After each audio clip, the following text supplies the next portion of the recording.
مرض الشيخ سعيد بن حمد الحارثي رحمه الله، تورمت رجله إلى حد التمزق. كان الطبيب لما يجي يراجع الشيخ يشوف الرجل ويشوف الوجه، يشوف الرجل ويشوف الوجه، يقول لو أخبرت لما صدقت أن هذه الرجل لصاحب هذا الوجه. المفروض يكون شاحب ويكون متضجر ومتألم، لا ينام ليلا ولا ينام نهارا، والشيخ جالس يعني بشوش الوجه، طلق المحيا، باذلا للندى، ولا أبدا شيء. وأخوه الشيخ سالم بن حمد الحارثي، الشيخ سالم أصيب في كبده، وقالوا له يمكن ترى أني ولا سوى لك عملية وتبدل لك الكبد. فقال كبد من؟ قال كبد من بتخلى لي يعني؟ قال هناك في بلاد في الخارج. قال كبد كافر. قالوا كبد كافر، ما حد مسلم بيعطيك كبدها. قال وأربي كبد نجس في جسدي؟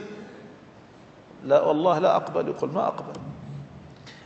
يا شيخنا الأمة بحاجة إليك، الناس ترد وتفد إليك، بحاجة إلى علمك. قال لا، ذا كبد نجس ما أقبل، إنما المشركون نجس. فرفض. يعني الشيخ محمود بن حميد الصوافي كلمه، والمشايخ الشيخ سعيد بن حمد كلمه، الشيخ أحمد الخليلي زاره وقال للشيخ يعني نحن نفتيك بجواز ذلك، يجوز انك تبدل كبدك بكبد كافر، انت مضطر. قال سأستخير الله.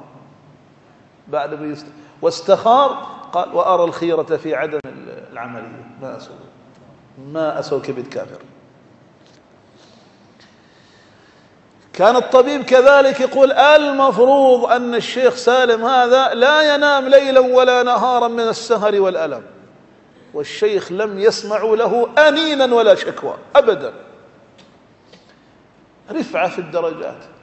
يقول الشيخ سالم بن عبد الله الحارثي الله يبارك في عمره، يقول فاضت روح الشيخ سالم وهو على رجلي إلى آخر لحظة كان يردد لا إله إلا الله محمد رسول الله، يودع بها الدنيا. كذا يقول. جاء الكبراء عظماء